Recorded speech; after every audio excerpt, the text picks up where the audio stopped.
Hello, I'm Paul. And I'm Ash. And welcome to ESPC Live. We are coming to you live from our Property Information Centre here in Edinburgh. We are really excited to be back and talk to you tonight about all things property. So, Paul, what can our audience expect tonight? What do we have in store? We have a lot in store for them. We're going to give a full debrief on the market that was 2023, and then we're going to have a chat about what might be in store for us in 2024. And that is not all. We are also joined tonight by our panel of experts from our ESPC solicitor member firms who are on hand to answer any of your burning property questions. But before we take a deep dive into all things property, Paul, I'm here as a quick recap of all the macroeconomic and political factors that influence the market in 2023.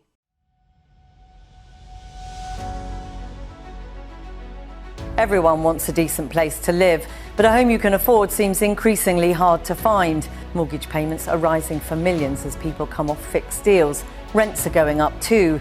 Properties for rent snapped up within minutes, and social housing lists that can be as long as a decade. Inflation is falling, and we expect it to keep falling this year and next. So today we have voted to maintain bank rate at 5.25%. Rates shown in this chart will come in the spring. Previously they were saying this summer the cuts could continue by the year end below 4%, but everything is relative. Compared to September 2021, food prices today are still almost a third higher, and energy bills have gone up 2/3.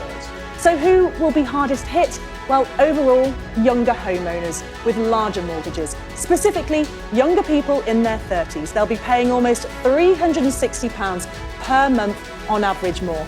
I mean, what's the problem? I mean, surely that helps bring money into Edinburgh. It helps bring in income to the businesses around here for a short period of time, during the festival times or at Christmas and New Year.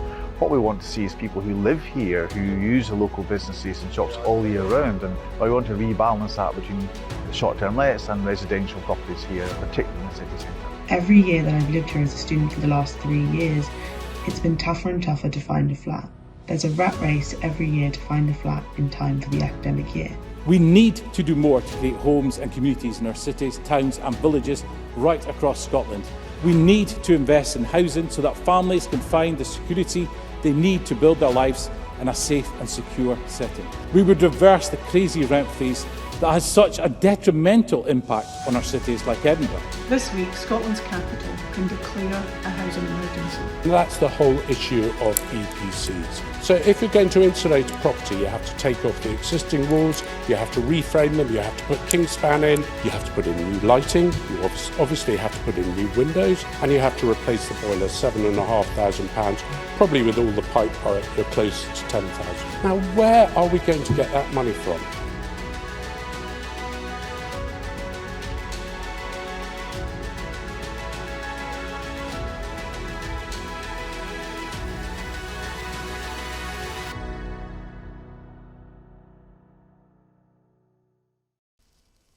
So that was 2023, the year that was.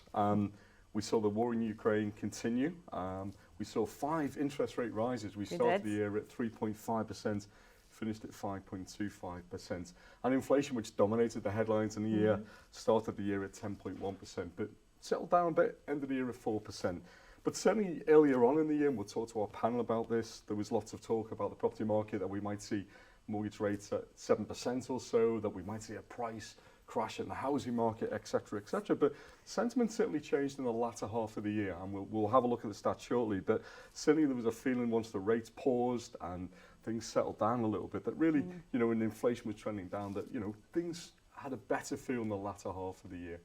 Definitely, Paul. I mean, as you said, that's a lot going on for 2023 in terms of the economic and political landscape as well. So what we're going to do now is have a look at how that impacted the local property market and how that really translates through into our stats here at ESPC. So for the year, we tend to analyse the amalgamated data. So everything that's sold through our solicitor estate agents, and that is across Edinburgh, Lothians, Fife and the Borders. And then we take those key metrics and compare them year on year. So I think you know what's coming. It's the one that everyone loves and everyone wants to know about. And it's the very first question is, how much are properties selling for, Paul? And how much did they sell for in 2023? I'm pleased to give you that answer, Ash. It's the national obsession, house prices. So the average sale price reduced last year by 3% at £274,703. two main reasons, and again, we'll talk to the panel about this. The first being, I think, the premium that people were paying over the home report reduced slightly. Yes. We see that in the statistics. And secondly, and certainly this was more so in the second half of the year, we saw the sale of a lot more lower priced property. Give you some stats. Sales of flats in Groggy up 45% in the last quarter. Sales of flats in Leaf up 20%. So good news in many ways that we saw more first-time buyers getting on the ladder. Did, yeah. And I think that had an impact on the overall house sale price because, as I say, second half of the year, we saw more of the less expensive properties selling as opposed to the first half of the year. We did, and as you touched on there, Paul, another key metric is the percentage achieved over home report valuation, so that's something we look at, and I guess this is a really good indicator for sellers understanding how much they actually would achieve for their home, but also for buyers in terms of an insight as to how much they have to offer on their home as well. So for 2023, the average percentage over home report valuation was sitting at 103%. If we compare that to the previous year though, so for 2022, that was sitting at 107.1%. So we did see a little bit of a dip there, but we are still seeing 78.2% of sellers achieving home report valuation or higher, which is still really good. I think that's really positive.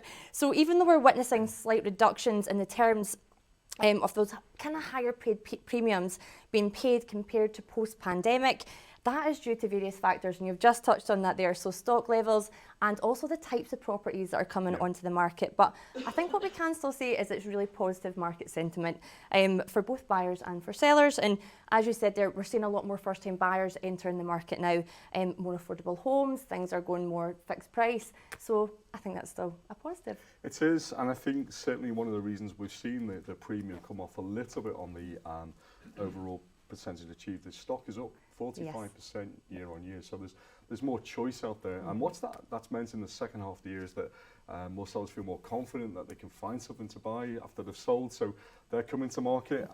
Some other interesting statistics: median time to accept an offer, 21 days. It was 15 days in 2022, so you know things have cooled a little bit, but it's still pretty still good. Really quick. 21 days. Agreed. Absolutely. And sales volume overall last year was down on the previous year, 9.8% down, but again things leveling off a little bit.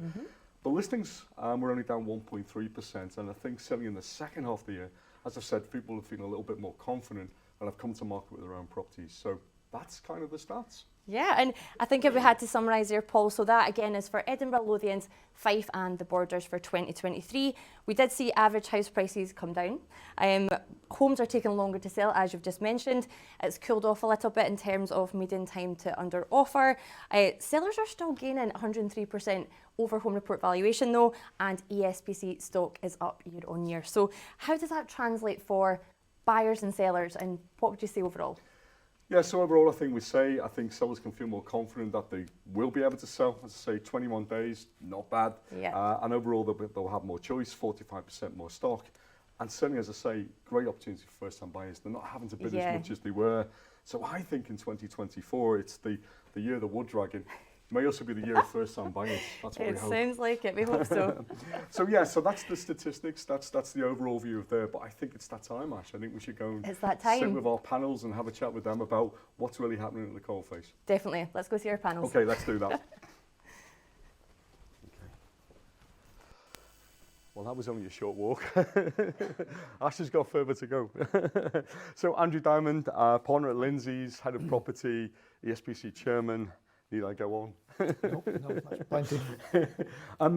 I think we described there, you know, that the market certainly felt in the second half of the year things were a little bit more stable and be calm. But how would you describe 2023?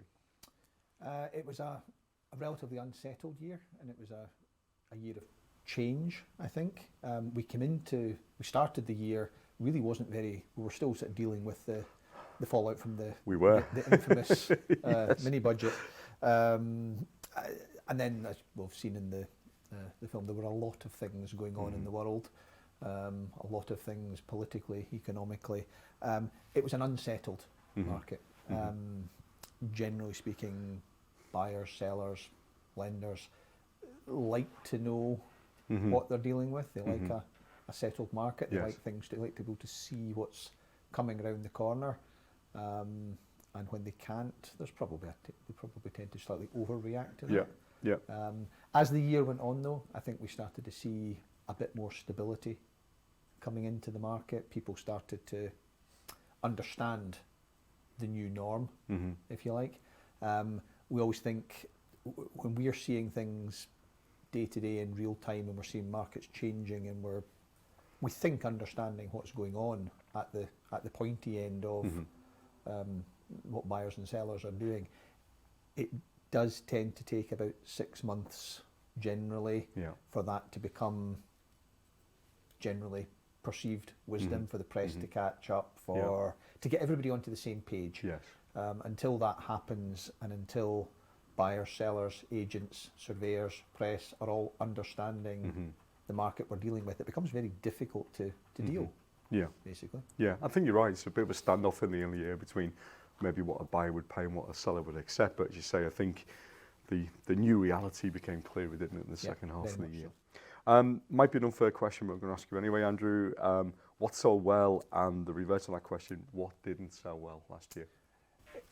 What sold well, as has been the norm in recent years, family homes sold well. Yep. Anything with good outdoor space, that's not a new thing. A wee bit of the craziness came out of that market, which was not a bad thing, I think, for many people. That was a bit of the market that had been really badly overheated for a while, and it's still, it's still a good warm market, but it's a bit of the craziness has come out of that. A bit more supply, I think, absolutely. Isn't it? Yeah. Well, those two things go hand in glove, hand, I think. The first-time buyer market, as you say, was pretty robust. Plenty of first-time buyers were able to get on to the market. The bit that probably suffered most was probably the bit in the middle. Perhaps the second-time, third-time buyer type properties, some of the slightly bigger flats. That was really, it's always a balance between supply and demand. I think that was just a bit of the market where we probably saw supply outstripping demand rather than the other way around. Yeah. If that happens, then inevitably you have a wee bit of a drop-off. But very often when you see a drop-off like that, you see a correction somewhere else slightly further down the line. Yeah, but as you say, overall, I think certainly what we thought we might get as a property market in January, things got definitely better, didn't they? That's for sure. Any hotspots anywhere where you think property sold well? I'm not a great believer in hotspots from a geographical point of view. I think what was true last year, and what I think will be true this year, is that property which was properly priced and which was well marketed sold relatively well. Property that was mispriced and not well marketed really didn't. We're not dealing with a market now where anyone can bang any property on and achieve a sale at some sort of level. It's not that kind of market. It's a market which is sensitive enough, and the buyers are discerning enough that things that are not properly marketed and properly priced, you'll struggle with. That's not geographical. That's the same all over. Across the board, absolutely. So pricing strategy key. Absolutely. So I think you've almost answered this question, but your outlook for 2024, I have to say you were very accurate in what you thought would happen in 2023. You can go back and watch that if you don't believe me. But what do you think is going to happen this year then, overall? I think we're probably going to have a much more tradable market, for want of a better way of describing it. What we've seen with it's interesting the way when we talk about the stats and property prices, there's almost a sort of built-in implication that prices rising and prices being very high is a good thing. It's not necessarily for a lot of people. Most it's a great thing if you're only selling. But most sellers are also buyers. Yes. And a sale without a purchase is no use. Likewise, purchase without a sale is often no use. If we find ourselves in a market where someone who is both a buyer and seller feels that both are achievable at reasonable levels, you start to find a situation where people are willing to do deals. We always talk about this being a game of swings and roundabouts. It's all very well you can sell your house for a fortune, make a lot of money on the swings. If there are no roundabouts, then you've only got the slide. Yeah, well, exactly. But I think we're in a market where people are definitely able to see if they're reasonable, realistic in relation to their sale. There is property out there they can buy at sensible levels, certainly much more sensible levels than was the case certainly 2 years ago, Yeah. perhaps 18 months Yeah, ago. Even. I think you're right. And as I say, I think that increase in stock that we're seeing of 45% and more instructions coming to the market in the second half is sellers just feeling a little bit more confident, isn't it? And as you say, sounds like you believe that's going to continue in 2024. I agree. Okay, thank you, Andrew. That was great. See you on the swings. Nikki, we're going to talk about the lettings market. You're our head of lettings. Rent caps, we couldn't have any discussion about talking about rent caps. So do you want to just give us an overview of what you saw in 2023? Yeah, sure. So when we were here summertime last year, we were talking about how rents were the highest that they'd ever been, how the supply and demand was so out of kilter, and it was just a really difficult market for tenants to get into, despite the fact that there were rent caps in place. And as we've moved towards the end of 2023, we've kind of seen that change. The market has slowed down a little bit, demand has softened, the time to let is a little bit longer, so similar to the sales market, I would say. And yet it's almost returning to a kind of pre-pandemic market, I would say. Okay. But you did mention there that we've seen a real surge in sort of rents that have been asked, which then begs the question, if we have rent caps, how is that thing even possible? You'd think. So if you were a landlord and your tenant was in situ, you were only able to increase your rent by a maximum of 3%. That was the rent cap that had been in place. So existing tenancies, maximum of 3%. So what we found is when landlords were either a new landlord or looking for a new tenant, is they were really hiking up those rents because they knew potentially they had a limitation on what they could increase during a tenancy. So there became a real distance between a tenancy that had been in place for a period of years compared to what a new tenant may be paying. Yeah, okay, and let's say the market's still trying to find its level a little bit there, isn't it? Okay, well, let's have a look at 2024 then. We have the end of rent caps in the 31st of March. Yep. So from the 1st of April, we have something different. Yep. So they're going to try something April different Fool. this time. What's coming? So from the 1st of April, the Scottish Government have decided to let landlords increase the rent by any amount they like. Okay. So there must be a but there, though, Nikki, surely. Yeah, it's not quite as easy as that. So a landlord can, in theory, increase the rent by any amount, but their tenant is able to appeal if they feel that it's unjust. Okay. You need to give your tenants 3 months' notice, so they would have that period of time to appeal. They could appeal to a rent officer through the first tier tribunal, that's free, and the rent officer will refer to what they're calling a tapering system, which is essentially gathering data on what the market rent of that property is compared to the current rent, and assessing something in the middle which they may feel is appropriate. Yeah, okay, so something that's fair.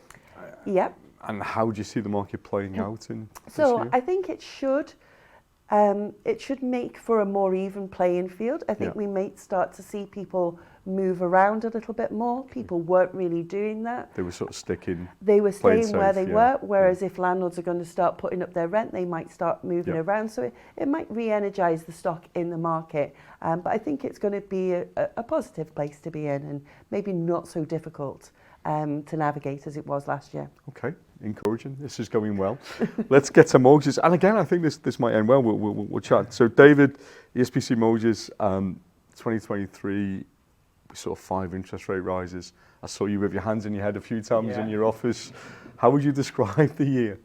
Challenging. Yeah. It was a lot of uncomfortable calls with clients, particularly clients who had fixed rates that were coming to an end, that were obviously understandably panicking as they saw the rates go up and up, and I think it spiked round about third quarter.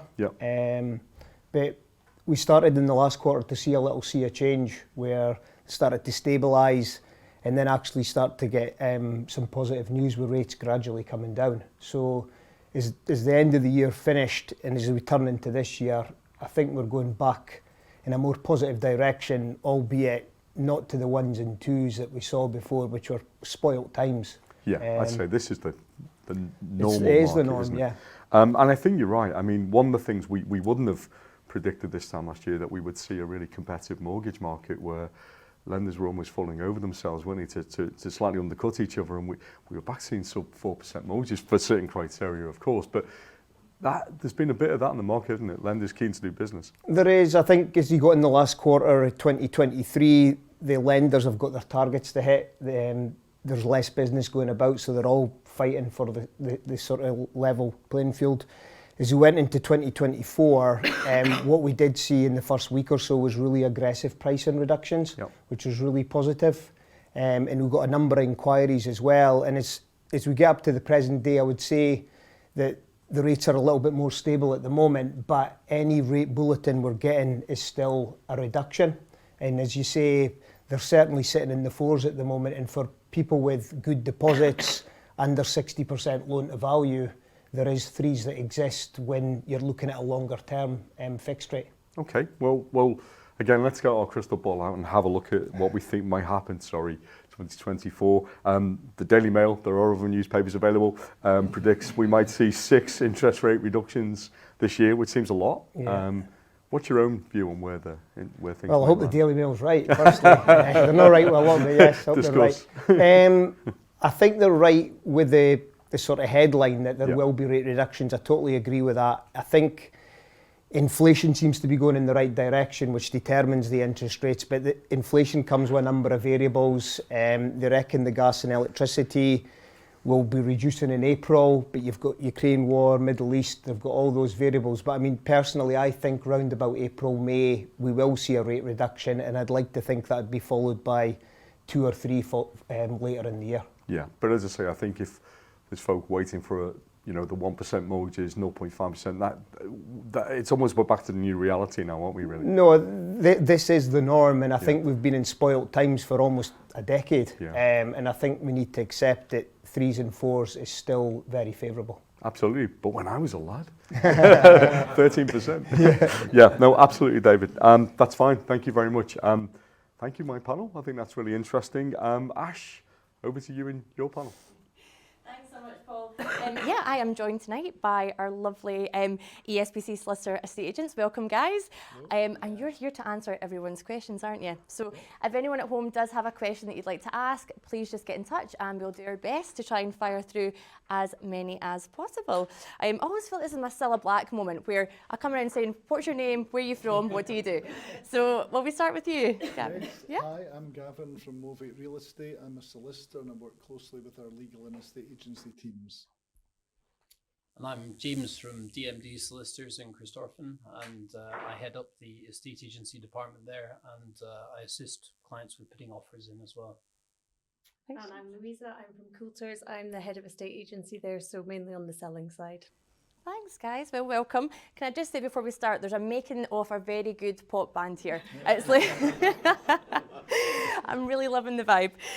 So as you guys have heard from the first panel, we've spoke through the stats, the facts, and all the figures and had that discussion.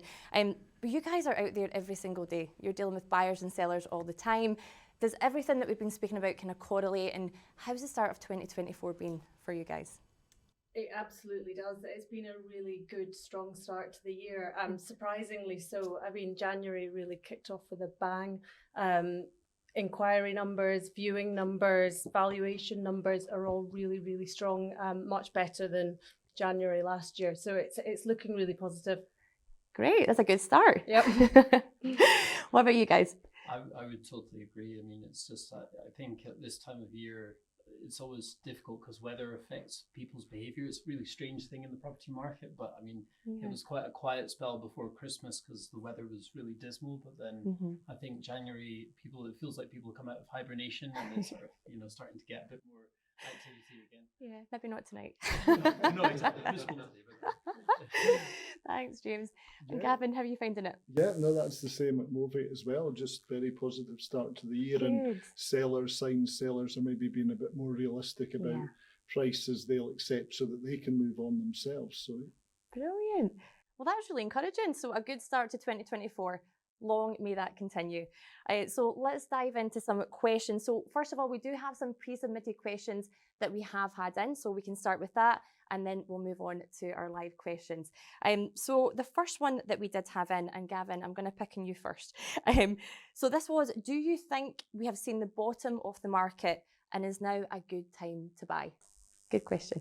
it is a good question, and I think the answer is Yes, almost certainly, because just what everyone's been saying, a very positive start to January, sellers being more realistic about prices, but still achieving good prices, but not holding out for something well over home report, just that allows them to then buy at a price closer to the home report as well, and then everyone reporting viewing numbers and offers accepted figures up, and people keen to do business after things were a bit quieter in the second half of last year. So no, very encouraging, and all the signs are that we are on the way up, certainly. That's brilliant. So yeah, if you're looking to start your search, just go for it now.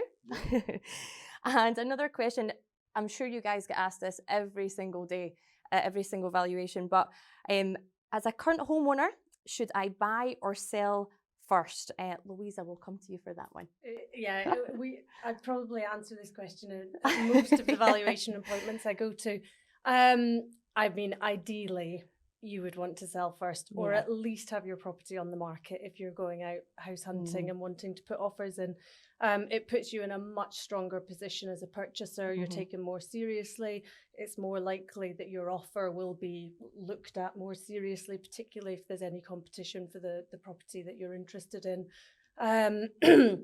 I know it's going to be difficult for some people, but things to think about is we can sometimes negotiate a longer date of entry on your sale to buy you a bit more time for that search.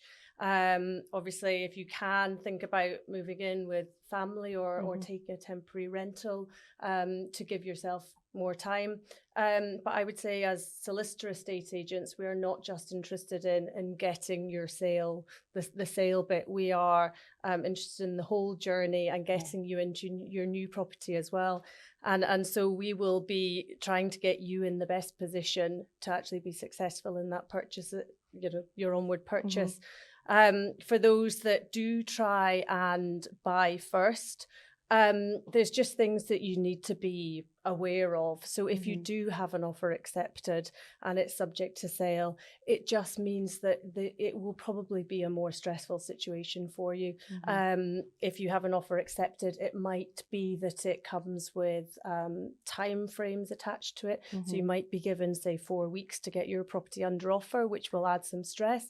It might also be that you're restricted on the type of buyer that you can accept an offer from. So, for example, you can only accept an offer from someone who is not in a chain, who doesn't have something to sell.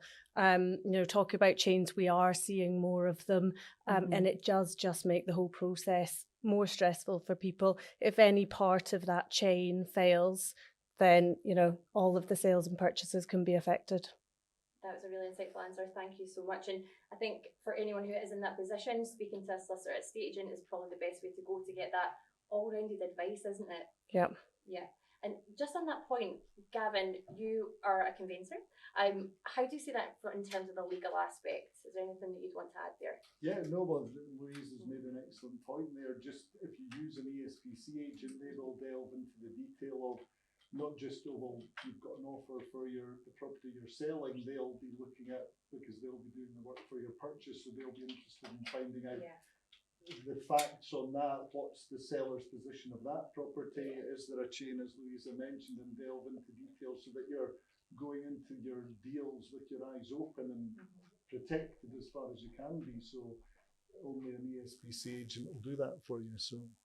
Good plug, guys. Yeah, definitely use a solicitor estate agent. And the next question we have is, with percentage over home report valuation down, should I be worried I won't achieve as much for my property? Again, another great question, and James will come to you for that one. Yeah, absolutely. It's a good question. I mean, the last few years, we've seen pretty rapid price growth in the property market in Edinburgh, particularly after the lockdowns. And I think there's always a catch-up phase, if you like, from just the way that surveyors work and the home report system works. The surveyors are always looking at evidence that's maybe 6 months old or 3 months old. And so it takes time for the home report prices actually to catch up. And I think that started to happen. And that is in a sense, when you're measuring the sale prices versus the home report price, I think the sellers have to keep in mind that these are quite elevated home report prices now because of how strong the market's been. And so, even if you're only getting a few percent over, it's over what is probably quite a healthy home report valuation in itself. So, definitely still a good time to sell. Valuation, they can always speak to you guys as well. Yeah, make absolutely. sure. I mean, I think the other thing, I think Paul touched on it as well, but I think with greater price stability also means that, you know, it's easier for people to buy as well as sell. So, you know, it's great as a seller when you sell for a big price, but if you're also having to buy something, if you're also having to pay a huge premium for what you're buying, it can be, you know, something that makes it more challenging to buy. Whereas as things level off slightly, if you're moving up the market, it may be that, you know, it's actually a more advantageous time to purchase. Great answer, James. Thank you very much.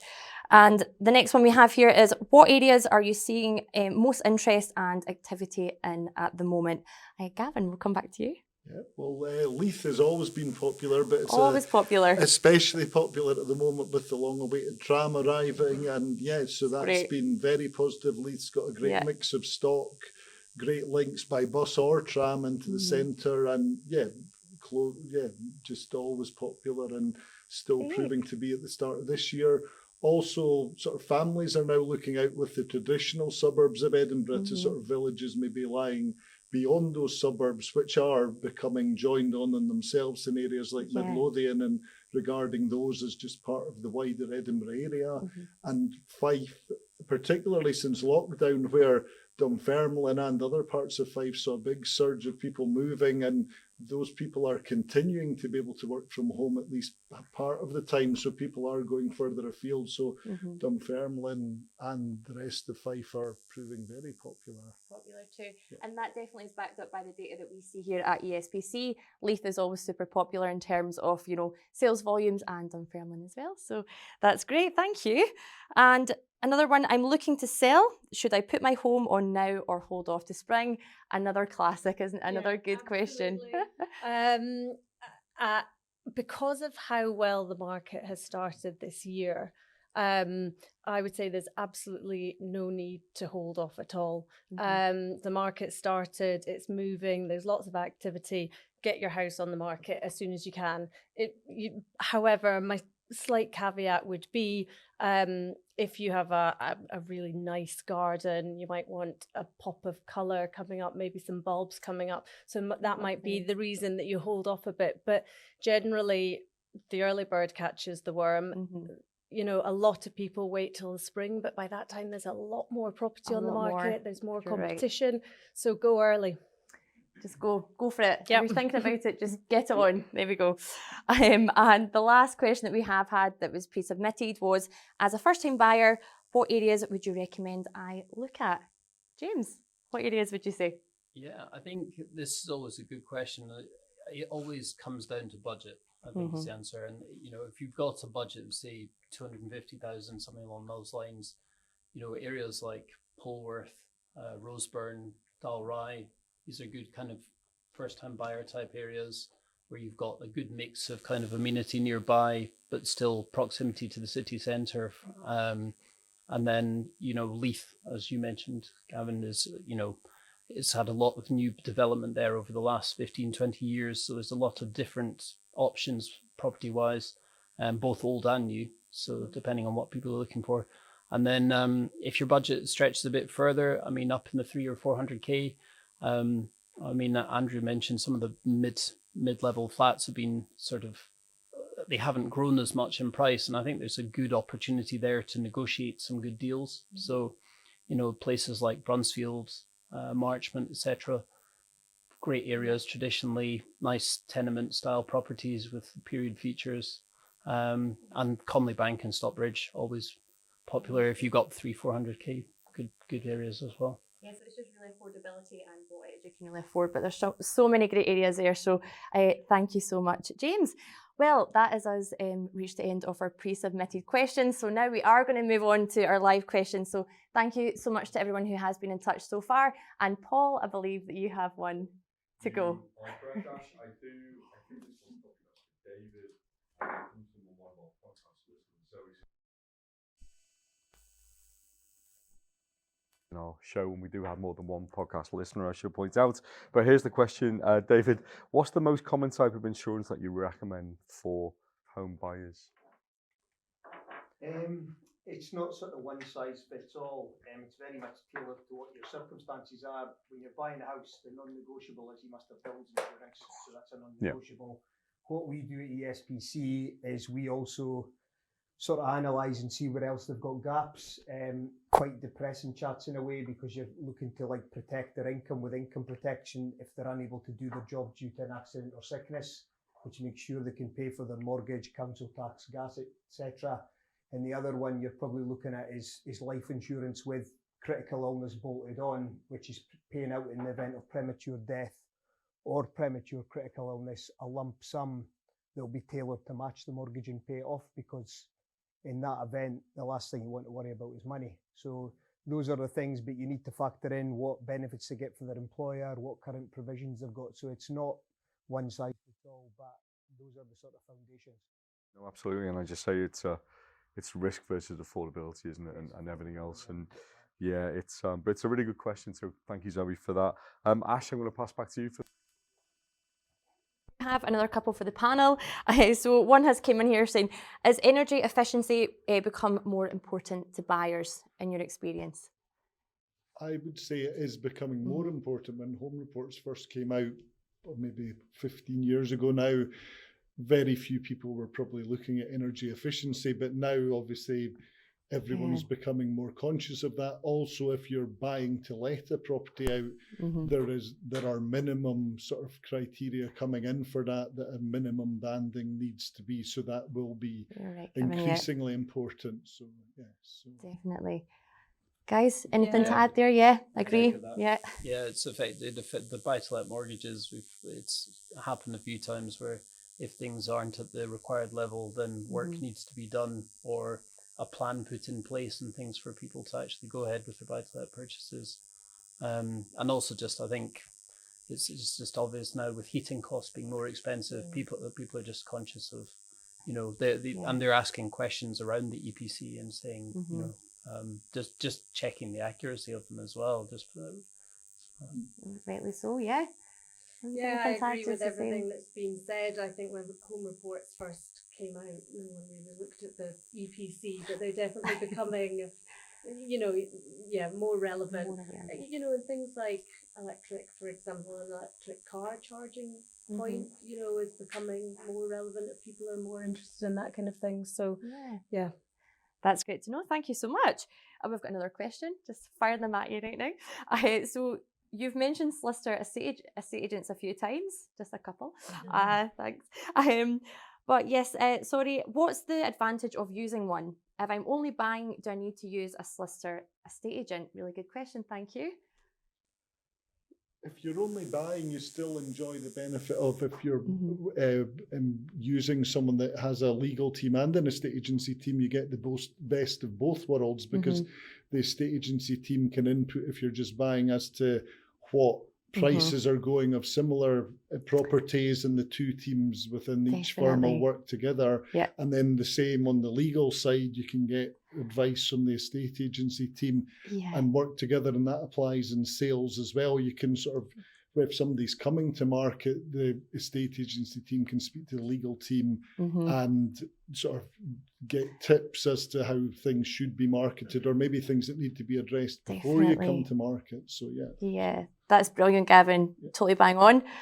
Yeah, guys, any other advantages of why? Yeah, I'd say the other thing is that, everyone that's a buyer will probably be a seller at some point in the future. And I think traditionally solicitor firms maintained a close relationship with their clients over the years, and that way you build up that trust and help them. You can kind of deliver more personalized sort of advice to those clients. If you know what their first property that they've purchased is, you can help them as they move up the ladder and get to know them better. Yeah, brilliant. Thank you so much, James.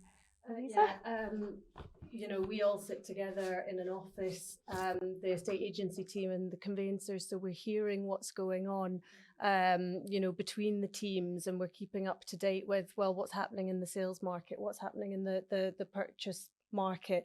So you're just more informed, and our solicitors come to us on the estate agency side all the time for opinions on offer values and what other things in the area have gone for. So I think it's as important. But I mean, obviously a lot of the benefits lie if you're both selling and buying, and we can do the whole joined up and act for you in both sides. But you still need a solicitor to purchase anyway. That is totally right. But yes, thank you so much for everyone's questions. I think that's come to the end of our questions section. So thank you so much to our amazing panel for answering so excellently there. That was really great. And if anyone has any other questions they would like to ask, please just get in touch and we can pass them back to the panel offline or when we finish up. But yeah, thank you so much. That's all from us for now. Thank you, Ash. Well, that's another ESPC Live in the can. Thanks to our expert panels for your expert answers to the expert questions that we had. Yeah, we just want to say a massive thank you so much to absolutely everyone for tuning in tonight. Thank you for all your questions, as Paul has mentioned, and we hope you enjoyed it as much as we have. Yeah, certainly it's been great. And if you want more from ESPC, have a look in our news section on ESPC.com, because you'll find the house price reports there. You'll find all sorts of guidance there as well. Other important thing not to not forget right at the end there, as we've heard a lot about tonight, pricing strategy is key. So if you're thinking of buying or if you're thinking about selling this year, please talk to your ESPC solicitor estate agent. And that's a wrap. That is a wrap. That's us. Yeah, thank you so much again, and we'll hopefully see you again sometime soon. Absolutely. We will see you in the summer. Thanks again. Bye-bye. Bye.